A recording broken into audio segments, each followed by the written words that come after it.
주의 나라 찬양 속에 임하시니 능력에 주께 찬송하네. 전능하신 하나님 찬양 언제나 동일하신 주 전능하신 하나님 찬양 영원히 다스리네.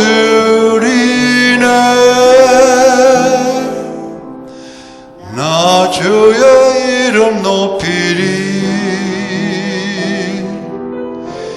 나 주의 이름 높이리. 하늘 높이 올린 깃발처럼 주의 이름 높이리. 전능하신 하나님 찬양 언제나 동일하신 주 전능하신 하나님 찬양 손 드시고 영원히 다스리는 아멘. 주의 거룩하심 생각할 때 넘버 37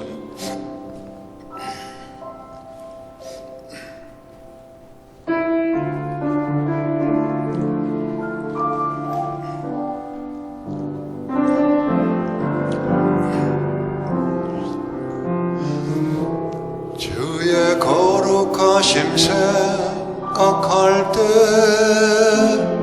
주의 크신 사랑 느낄 때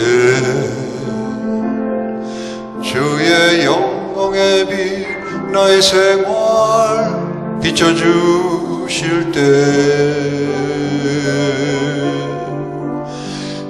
주가 주신 기쁨 맛볼 때에 주의 사랑 속에 나 잠길 때 주의 영광의 빛 나의 생활 비춰주실 때 경배하리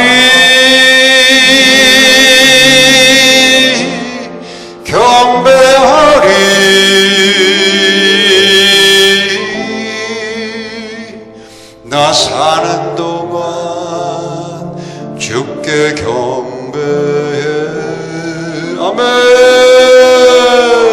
경배하리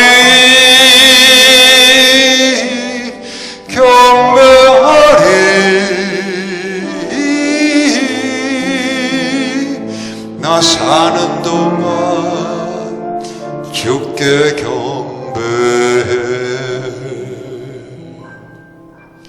주의 거룩하심 생각할 때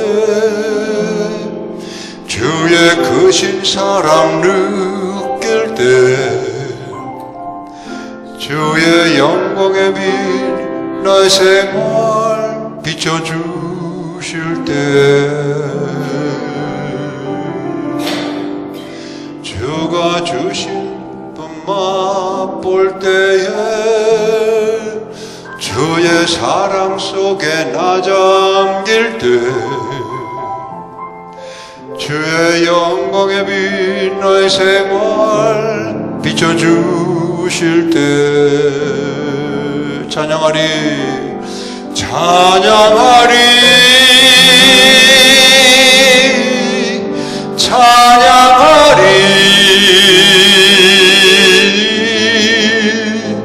나 사는 동안 주께 찬양해 찬양하리 찬양하리 나 사는 동안 주께 찬양해.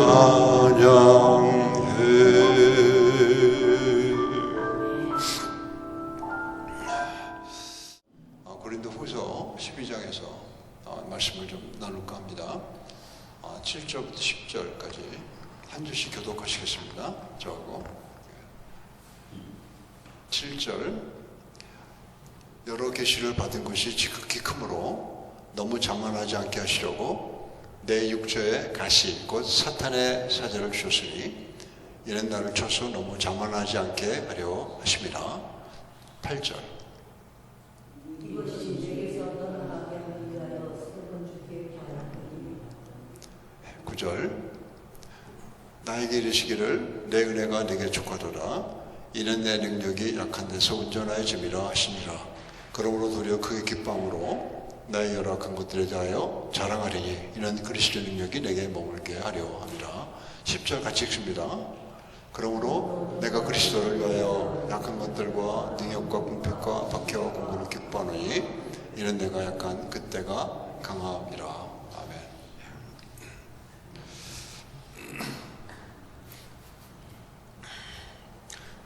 금년에는 겨울이 동장군이라고 그러죠. 좀 일찍 오고 또 지금 굉장히 춥습니다. 금년 겨울에는 좀 추울 것 같은 그런 생각이 드는데 여러분 특히 연세 드신 어르신들은 몸 관리 잘 하시고 돌판에 빙판에 넘어지면 다칩니다. 빙판이 있을 때 나가지 않으시면 좋고요. 오늘은 사도 바울의 고백 속에서 나타난 감사의 본질, 감사란 무엇인가 하는 것을 본질적으로 그런 부분을 좀 살펴보시면서 같이 은혜가 되는 시간을 가지면 좋겠습니다. 7절 말씀 다시 한번 읽어보겠습니다. 시작. 여러 계시를 받은 것이 지극히 크므로 너무 자만하지 않게 하시려고 내 육체에 가시 곧 사탄의 사자를 주셨으니 이는 나를 쳐서 너무 자만하지 않게 하려 하심이라. 지금 보시면은 받은 것이 지극히 많다 그러셨잖아요. 사도 바울께서 무슨 받은 게 많으시겠어요. 완전히 방랑생활하면서 전도하시는 분인데. 그런데 사도 바울 선생님의 입으로 고백하시는 거예요. 나는 엄청나게 받았다는 거죠. 여기서는 이제 계시를 얘기하는 겁니다. 천국 갔다 온 얘기 하시는 거예요. 그 앞에 보면 그러니까 엄청난 그러한 놀라운 그 계시를 받았기 때문에 그 계시가 너무 크기 때문에 감당이 안 된다는 거죠. 그냥은. 그래서 이런 일이 생기라는 거예요. 하나님 여러분에게 엄청나게 채워주셔도 감당이 되시면요 하나님 그냥 내버려 두십니다. 박수 주고. 근데 감당이 안 되시면은 하나님이 거기다 뭘 꼭 주세요. 그게 하나님의 은혜죠. 주님은 그걸 나중에 읽어보시면 나오는데 족한 은혜라고 말씀하세요. 내 은혜가 내게 족하다고 말씀하십니다. 족하게 주셨다는 거예요. 그러니까 그런 부분들을 우리가 생각하시면서 감사가 무엇인가 하는 것을 같이 한번 정리하고 넘어가는 그러한 시간이 되면 좋겠습니다. 그러니까 감사가 안 될 정도, 감당이 안 될 정도로 엄청나게 주시면요 이게 무너집니다. 사람 체중도요, 우리 체중이 엄청나게 무거우면요 뼈가 약하면 그냥 뼈가 무너져 버리는 거예요. 주저앉는 거죠. 그러니까 뼈가 아주 강하면은 견딜 수 있잖아요. 그죠? 아무리 1톤을 해도 뼈만 강하면 다 들고 일어설 수 있는 거예요. 힘만 세면, 관절만 잘 보호되어 있으면. 그러니까 하나님께서 주신 것이 너무 크니까 그걸 감당할 수 있는 걸 주셨다는 거지. 그게 뭐죠? 7절에 나오죠? 잘 보세요. 7절에 나오죠? 뭘 주셨다고요? 가시를 주셨다는 거예요. 그죠? 육체에 가시를 주셨다는 거예요. 너무 자만하지 않게. 자만한다는 무너진다는 얘기거든요. 신앙이. 하나님 앞에 자만하면 그 무너지는 거죠. 그럼 지옥 가는 거죠. 그렇게 되지 않기 위해서 하나님께서 내 육체에 가시를 주셨다는 것을 고백하고 있는 거예요. 가시 찔러보신 분 있잖아요. 손바닥, 발바닥에 찔러보신 어릴 때부터. 그렇잖아요? 건드릴 때마다 아프잖아요. 성가시고. 그러니까 뭘 못하는 거예요. 막 생각대로, 마음대로. 가시도 못하고, 걷지도 못하고. 발바닥에 이게 가시가 찔려있으면 그걸 뽑기까지는. 그러니까 누구나 다 뽑고 싶죠. 왜냐면 내 마음대로 하고 싶으니까. 근데 가시를 두셨다는 거예요, 하나님께서 그냥. 괴롭죠. 근데 그 괴로움을 주님께서는 족환은혜라고 부르시고 그렇게 되지 않기를 바랍니다. 여러분이 참 보고 정말 순전한 믿음으로 걸어가시면요, 이런 거 안 주세요. 가시를. 근데 조금 더 불순하고 오염된 그런 믿음을 갖고 걸어가게 되면 그냥 놔두면 무너지니까 뭘 하나 주셔갖고 걸어가게 하시는 모습을 보시게 되는 것입니다. 여기서 우리가 항상 생각하셔야 될 거는 너무 많이 거는 외적인 거죠. 그죠? 엄청나게 많은 걸 주신 거는 외적인 걸 주신 거죠. 어깨가 무겁죠. 근데 그것을 감당하는 건 뭐예요? 내적인 걸 주시는 거예요. 내적인 것을 단단하게 만들어 놓으시면은 어마어마하게 큰 것도 감당이 되니까 아무 문제가 없죠. 그걸 위해서 주님이 가시우셨다는 거죠. 아프게. 그래서 거기에 대한 사도 바울의 태도가 나와요. 나중에 보시면 그게 감사의 본질이라는 것을 결론적으로 말씀을 드리려고 합니다. 몸의 가시는 그냥 우연히 이렇게 찔린 것 같아도 사도 바울은 누가 주신 거라고 그랬어요? 주님이 주신 거라고 그랬잖아요. 그죠? 문맥을 보고 그랬잖아요. 주셨다 그랬잖아요. 가시는 그냥 우연히 이렇게 찔린 것 같아도 사실은 하나님이 주신 거거든요. 그러니까 저 여러분이 어려움을 당하고 고난을 당할 때는 그걸 가신데 일종의 그것도 그거를 우연히 당했다 생각하면 해결이 안 되는 거예요. 그러나 그것이 하나님이 주신 거라고 생각하면은 해결이 돼요. 왜 그럴까요? 나중에 그 주님이 하시는 말씀을 들어보면 나타나고 있습니다.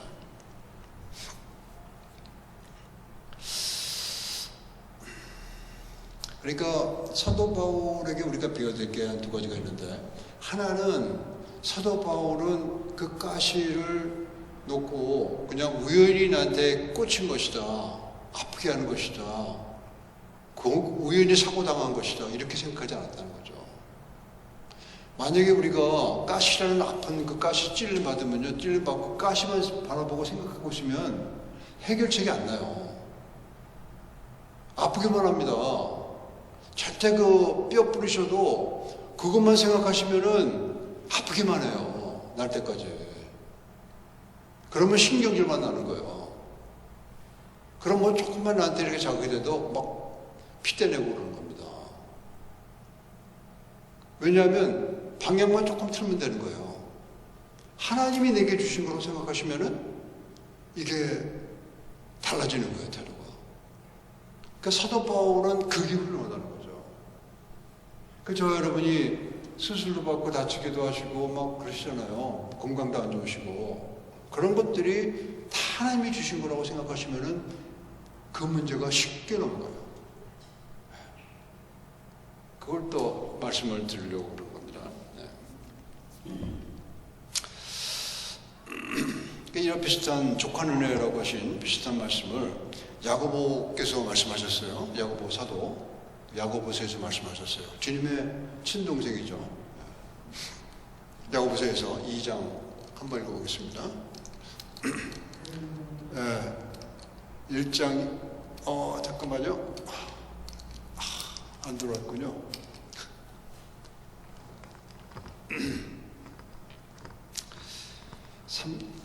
3장 3절인데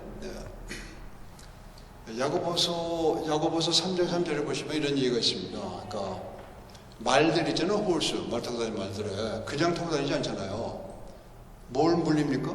입에? 재갈 물리시잖아요. 그죠? 재갈을 물리는 이유가 뭡니까? 이 말한테는 굉장히 고통스러운 거예요. 재갈이 막 이렇게 돼갖고 사람이 끌면 찢기는 느낌이 오는 겁니다. 왜 그러냐면 말 타는 사람이 말을 마음대로 움직이려고 해놓는 거 아니에요. 그죠? 아프니까 이렇게 땡기면 여기 아프니까 저쪽으로 가고 이런 거 아니에요. 그러니까 하나님께서 이런 어려움을 주시고 사도 바울에게 가시를 주신 그 가시가 뭔지는 몰라요. 그냥 가시를 표시했을 뿐이에요. 굉장히 아팠다는 거죠. 뭔지 모르지만. 근데 그 가시를 주신 거는 하나님의 뜻대로 움직여 주셨다는 거죠. 이게 사도 바울이 깨닫게 된, 그 어려움을 통해서 깨닫게 된 그러한 그 모습이라고 하는 것을 보게 되는 것입니다. 사도 바울이 너무 그냥 엄청난 걸 주시면요, 지식적으로 또 이런 외적으로 엄청난 걸 주시면은 그걸 자기 마음대로 하려고 그러면 큰일 나는 거죠. 그걸 막기 위해서 하나님께서 가시를 주신 거예요. 그렇게 하지 말고 내가 원하는 대로 내 뜻대로 그걸 사용해야 된다고 딱 가시로 사도 바울을 딱 붙어 매신 거예요. 사도 바울이 뭐 그냥 그 머리도 똑똑하고 정말 뛰어난 사람 아니에요. 그 사람이 길길이 뛰면요 자기 뜻대로 감당할 사람이 없는 거예요. 대단한 사람입니다. 그 사람.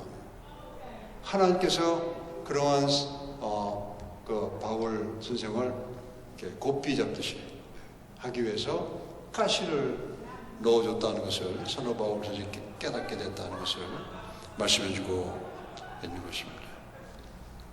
8절하고 9절 한번 읽어보겠습니다. 시작. 이것이 내게서 떠나가기를 위하여 3번 주께 구하였더니 나에게 이르시기를 내 은혜가 네게 족하노라. 이는 내 능력이 약한 데서 온전해짐이라 하시니라. 그러므로 같이 읽습니다.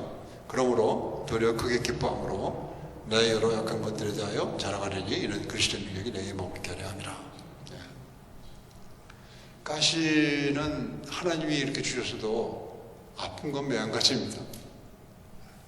그러니까 그것이 가시만 바라보는 사람만은 그 가시가 100%가 되기 때문에 더 아픈 거예요.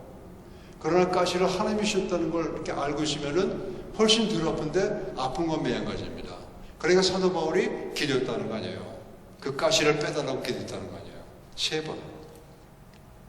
그러니까 너무 아프고 괴롭고 힘드니까 사역을 하는 분인데 활동하시는 분인데 그게 있으면 활동을 못하니까 너무너무 괴롭고 힘드신 거예요. 그러니까 그걸 떠나게 달라고 3번을 기도했다는 거죠. 근데 주님께서 뭐라고 그러셨어요? 말씀하셨죠? 나에게 이르시기로 그랬죠? 예. 주님의 음성을 들으면요, 그러면 의미가 깨달아져요. 그 길이 유일한 길입니다. 기도 속에서 주님의 음성이 내게 들리잖아요? 그러면 내게 있는 그 고통이 굉장히 의미를 갖게 돼요. 이게 의미가 없으니까 힘든 거거든요. 힘들지만 이게 하나님의 어떤 의미가 있다는 걸 알게 되면요, 알게 되는 유일한 길은 주님의 음성을 듣는 거예요. 기도하는 수밖에 없습니다. 제가 여러분한테 가르쳐도 아무 소용없어요. 어머니가 딸한테 가르쳐도 아무 소용없어요. 본인이 기도하고 주님과의 대화 속에서 들으면은 그게 그 어려움을 이겨내는 큰 힘이 되는 겁니다. 왜? 의미를 찾기 때문에 그래요. 거기서 의미가 나오는 거예요.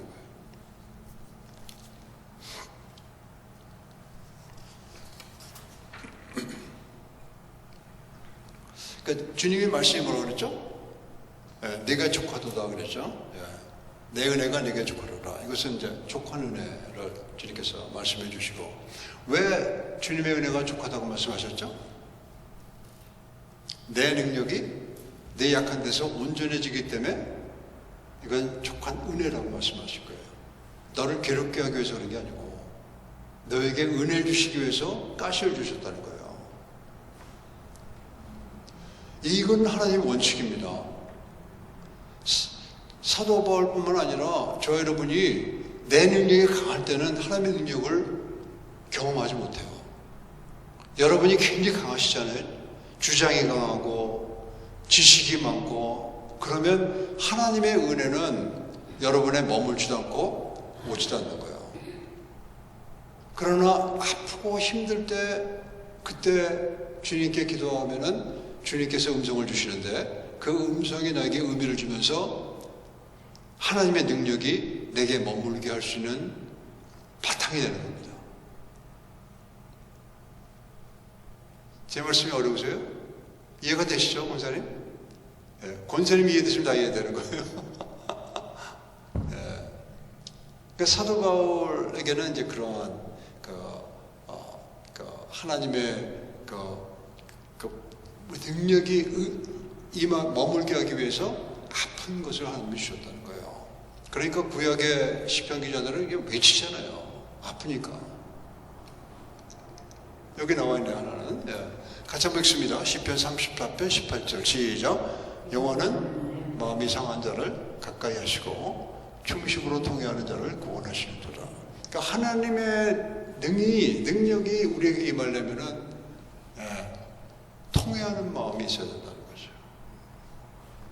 마음이 상한 자가 약하다는 거예요. 상한 마음을 갖고 있어야 하나님의 능력이 내게 임하게 되는 겁니다.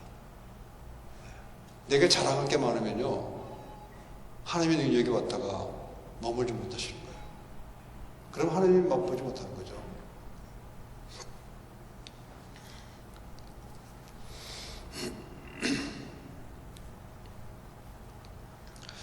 그러니까 이런 하나님의 어떤 모순이라고 할 수 있죠. 약한 데서 강해지는 거. 원칙하면서 하나님의 모순 아니에요? 약하면 약하지 거기서 어떻게 강해지냐 말이에요. 그 하나님의 원칙의 모순을 우리가 이해할 수 있는 두 단어가 있어요. 누차 말씀드린 겁니다. 그게 무슨 말씀인지 아시겠죠? 아슈레와 바라카라는 두 단어로 해석할 수가 있는 거예요. 여러분, 산상수훈에 가난한 자가 복이다 말씀하시잖아요. 그게 이해가 됩니까? 가난한 데 무슨 복이에요? 뭔가 좀 풍요로운 게 복이지. 그거 이해 못해요. 이 두 단어를 이해 못하시면. 그러니까 히브리서에서 복이라는 곳은 사용한 단어는 두 개밖에 없어요. 바라카 아니면은 아슈레인 거예요. 이거를요, 어디 가서 보시면 나오냐면, 심지어는 AI 있죠? 제미니 AI, 구글에서 하는 AI 치보시면은, 아슈레 영어로 치시면은 나와요. 떠요. 그 복이 바로 마카리오스, 산상수훈의 복과 일치되는 복이라고. 바라카 치시잖아요? 그럼 나와요. 외적인 복이라고. 한번 쳐보세요. 근데 그 단어를 인지하지 못하고 그냥 구약을 읽게 되면 이런 어려운 하나님의 모순을 우리가 이해하지 못하는 거예요. 우리가 가난할 때 복이 있다는 그 주님의 말씀을 받아들이지 못하는 거예요. 욥은요, 두 가지를 다 갖고 있었어요. 바라카의 복과 아슈의 복과. 하나님께서 바라카의 복을 다 가져가시잖아요. 그럼 뭐만 남아요? 아슈의 복만 남죠? 그게 지난주에 말씀드린 욥기 1장 20절 22절 그 말씀이 그 말씀이에요. 하나님이 다 집어가니까 그 엄청난 재산들, 뭐 그러면 안 되겠지만 자녀들까지 다 데려가시잖아요. 근데 무릎 꿇고 찬송받으시는 하나님이라고 감사하잖아요. 아슈의 복이 그에게는 순전한 믿음에게 그런 겁니다. 내가 무슨 외적인 복을 얻기 위해서 그런 아슈의 복이 필요한 게 아니에요. 아슈의 복만 순전하면은 하나님이 엄청 부어주시는 거예요. 가져가셨다가 아슈의 복이 확실한 걸 보고 나셔서 하나님께서 두 배로 주시잖아요. 그게 욥기 끝입니다. 그래서 사람들이 욥이 두 배로 복 받았다는 것만 생각하지 그 고난은 생각 안 하는 거예요. 고난 속에서 나타난 그 아슈의 복, 이 믿음이, 순전한 믿음이 하나님이 그렇게 기뻐하시고 받아들였던 믿음이란 말이에요. 이 아슈의 복은 마귀가 손 못 대는 거예요. 바라카의 복은 마귀가 손을 댈 수가 있어요. 하나님께서 허락하시잖아요. 그러라고. 그러나 이 아슈의 복은 세상은 손 못 대는 거예요. 저 여러분의 이 아슈의 복이 있으면은 이건 뺏어갈 수도 없고 줄 수도 없는 거예요, 세상은. 그러니까 우리가 그 아슈의 복을 만들어가기 위한 그러한 예배, 그러한 성경 읽기 이런 게 다 거기에 맞춰져 있는 것입니다. 그 저와 여러분이 이것만 확실하다면요, 엄청 부어주시는 거예요, 하나님께서. 그걸 감당하기 가시줄 수도 있어요. 뺏어갈 수도 있습니다. 그것이 나만 그거는 놓치면 안 되는 거예요. 그러면은 하나님께 주시는 놀라운 생명의 역사가 저 여러분을 통해서 가정에 또 교회 또 개인적인 삶 속에서 엄청 보여주신 겁니다.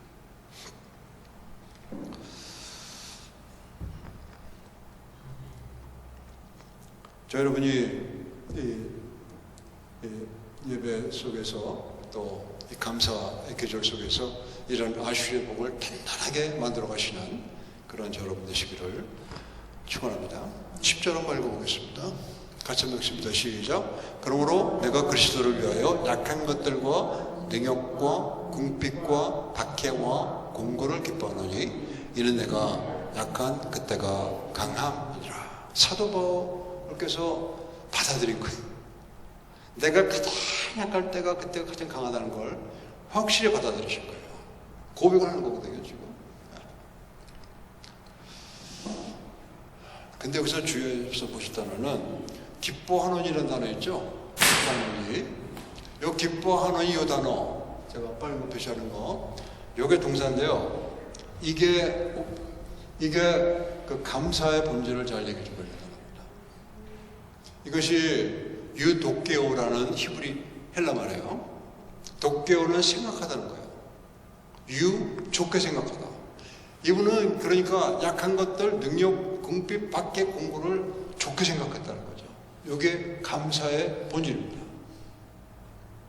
라틴어에서요, 감사하다는 땡큐 그러잖아요. 땡큐와 생각하다는 think가 어원이 같은 단어예요. 하나는 팡크, 그게 감사하다는 거예요. 판시안, 비슷하죠? 팡크, 판시안, 그게 생각하다는 단어입니다. 그러니까 감사의 본질은요, 생각하는 거예요. 감사는 우리가 하나님이 하시는 그게 고난이 와도 그것을 좋게 생각하는 게 이게 감사라는 거예요. 족한 은혜로 볼 수 있는 거예요. 그게 무엇입니까? 주님의 음성을 들을 때 오는 거예요. 그건 내가 만들 수 있는 게 아닙니다. 내가 만들 수 있는 그러한 감사의 믿음이 아니란 말이에요. 내가 주님의 음성, 기도 속에서 너무 힘들고 괴로우니까 기도하실 거 아니에요? 그 기도 속에서 주님이 주시는 음성을 들으면은 내 속에 감사의 생각을 하게 되는 거예요. 그게 믿음의 생각입니다. 지금 본문에서는 그걸 우리에게 가르쳐주고 계시는 거예요. 죽음의 수용소라는 책을 한번 제가 소개한 적이 있는데 읽으시라고 아무도 안 가져가셨더라고요. 한 달 동안 내놔는, 아니 3개월 동안 내놓쳐주면. 그 책은 이제 빅터 프랭클이라는 정신 분석학자가 그 아우슈비크 수용소, 나치 수용소죠. 거기서 살아난 사람이에요. 근데 이 사람이 보니까 살아난 사람들이 좀 드문데 살아난 사람들을 하나하나 따져보니까 전부 이 내가 가는 이 고통, 내가 가는 생명, 이런 것들이 의미를 갖고 있는 사람들이 다 살아났다는 거예요. 의미를 있는 사람들이. 의미 없는 사람은 다 죽었고.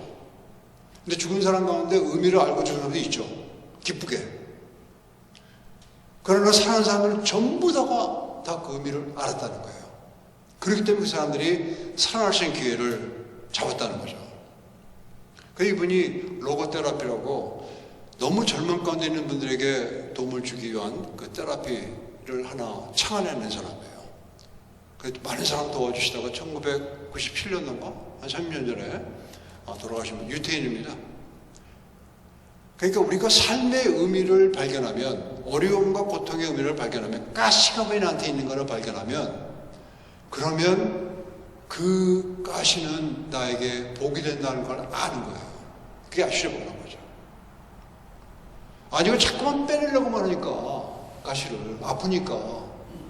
그러면은 더 빠지는 거죠. 자꾸만 건드리니까. 빠질 수 없는 건데. 하나님이 꼽아놓은 것인 거 아니에요? 빠질 수 없잖아요. 뭐 그냥 가시면 뽑으면 되지만, 저 스매끼리 같은 걸로. 사도 바울이 했던 이 가시는 뭔지 모르지만, 주님께서 허락 안 해주세요. 9절에 보시면은 허락 안 해주세요. 그게 족한 은혜라고 뽑아주지 않으시는 거예요. 그냥 내버려 두시는 거예요. 왜? 자고하지지 않게. 하나님 주신 게 엄청 많은데, 바라카의 복이죠. 그것 가지고 길길이 뛰지 않게. 그래서 하나님이 이걸 주시는 거예요. 저 여러분이 어려움을 당할 때가 있으실 거예요. 건강에 잃어버릴 때나, 또 관계 어려움이나 그런 게 있을 때, 그걸 절대 그냥 어떤 우연히 생긴 거로 생각하시면 안 돼요. 그 모든 어려움들이 직장의 어려움이나 일하시는 분들은 하나님이 주신 어려움으로 알고 주님께 기도하시면 음성을 듣게 되고 그 음성이 내게 떨어지면 그러면 나는 은을 찾는 거예요. 그걸 우리 사도 바울이 보여주신 겁니다. 그래서 그 고난을 좋게 생각하는 거, 이게 감사란 말이죠. 고난만 바라보면 그렇게 못해요. 저나 여러분 똑같습니다. 여기에 무슨 믿음에 엄청난 믿음의 사람이 와도 똑같아요. 고난이 왔고 어려움이 오고 가시가 왔을 때 그 가시를 주신 하나님을 바라보면 능히 이길 수 있는 힘이 생기는 거예요. 이게 본문에 주시는 감사의 본질을 이렇게 얘기해 주고 계시는 겁니다. 예, 우리 감사 마지막 말씀드리고 말씀을 마치겠습니다. 이 말씀은요, 가시를 주신 하나님을 바라보고 의미를 발견하고 좋게 생각하는, 어디로 연결되냐면 마태복음 5장 16절 연결됩니다. 같이 한번 읽어볼까요? 암송하시는 분들 계실 거예요. 같이 한번 읽습니다. 시작. 네같이 너의 빛이 사람 앞에 비치게 하여 그들로 착한 행실을 보고 하늘에 계신 너희 아버지께 영광을 돌리게 하라. 빛을 비치라고 그랬잖아요.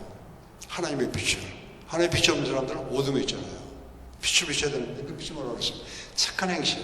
이게 이러한 감사의 생각을 하는 사람에게서 흘러나오는 거예요. 하나님 없는 사람들이 우리가 감사의 생각을 하고 걸어가면 저 사람이 저렇게 힘든 정황인데 저거 무슨 일이야? 이렇게 생각하는 겁니다. 그러니까 내가 어렵고 힘들고 차탁 공인하는 어려움 속에 있는데 사람들이 그 사람의 태도, 그 사람의 얼굴빛 이걸 보고 놀라는 거예요. 그리고 그 사람들이 하나님께 영광을 돌리시는 겁니다. 이것이 감사가 실제로 우리 삶 속에서 그렇게 연결이 될 수 있다는 것이죠.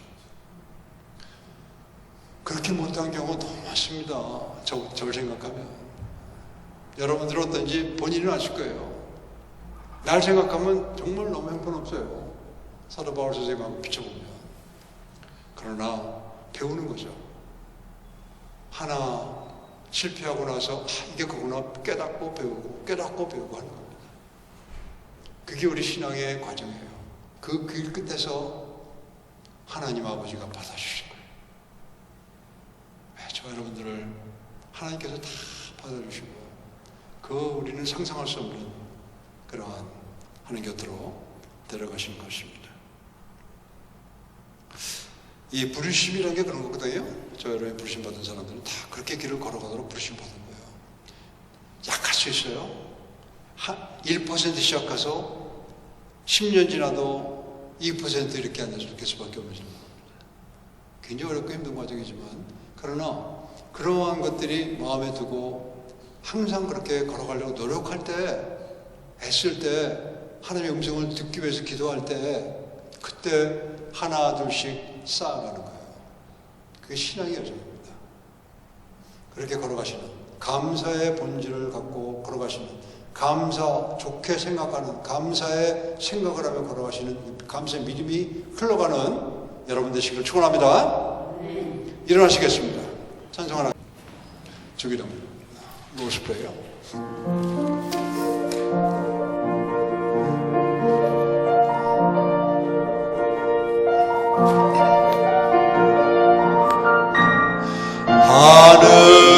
하늘에 계신 아버지 이름 거룩하사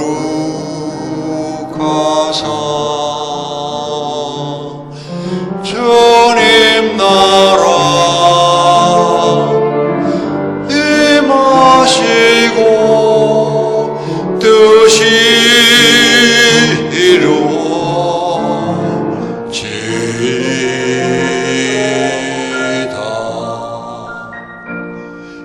일용할 양식 주시고 우리들의 큰 죄 다 용서하옵시고